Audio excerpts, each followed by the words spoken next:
வணக்கம். மத்திய அரசு கொண்டு வந்த 3 கிரிமினல் சட்டங்களைப் பற்றி ஒரு எளிய விளக்கத்தை காண்போம். ஜூலை 1, 2024 அன்று மத்திய அரசாங்கம் இந்தியாவில் 3 ஏற்கனவே இந்த கிரிமினல் சட்டங்களுக்கு மாற்றாக 3 கிரிமினல் சட்டங்களை இந்தியாவின் நீதிமன்றங்களுக்கு நடைமுறைக்கு எடுத்துகிட்டு வந்திருக்கு.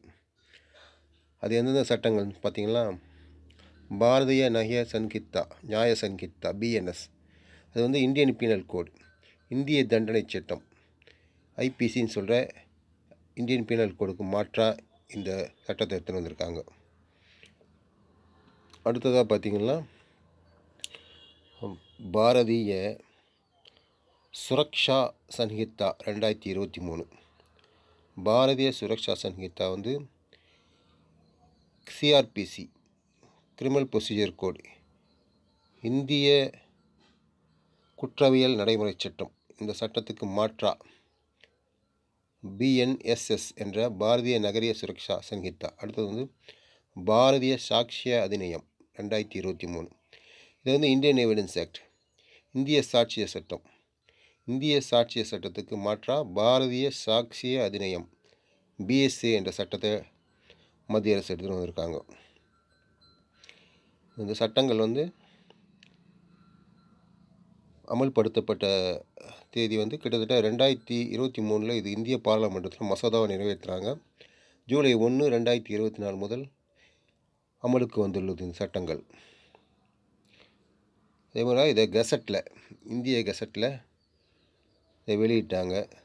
பாராளுமன்றத்தில் நிறைவேற்றின பிறகு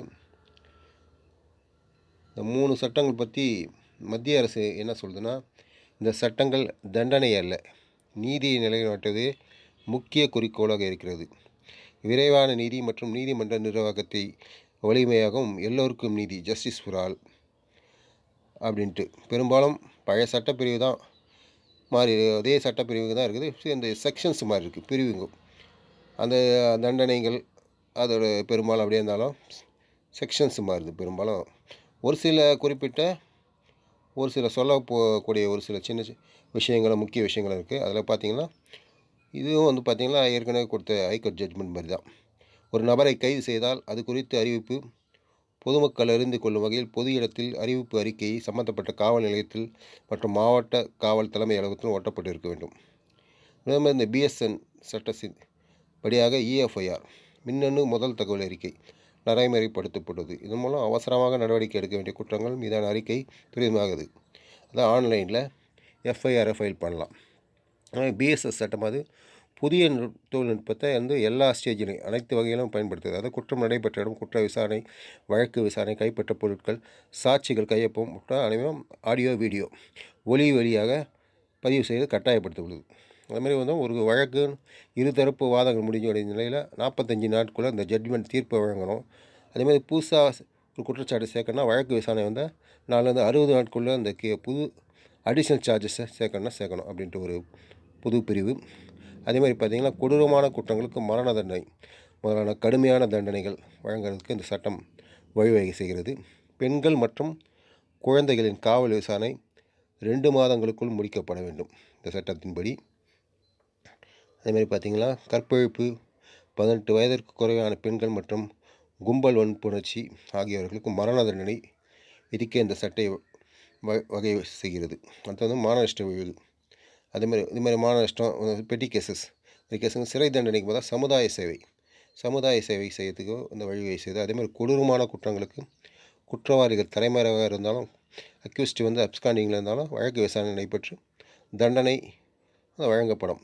இப்போ பிடிபட்டமான தீர்ப்பு ஆனால் தண்டனை நிறைவேற்றப்படும். அப்புறம் தேச துரோகம், செடிக்ஷன்ற பேருக்கு பதில் இந்தியாவின் சுதந்திரம், ஒற்றுமை, ஒருமைப்பாட்டுக்கு ஆபத்து விளைவித்தல் என்று மாற்றப்பட்டுள்ளது.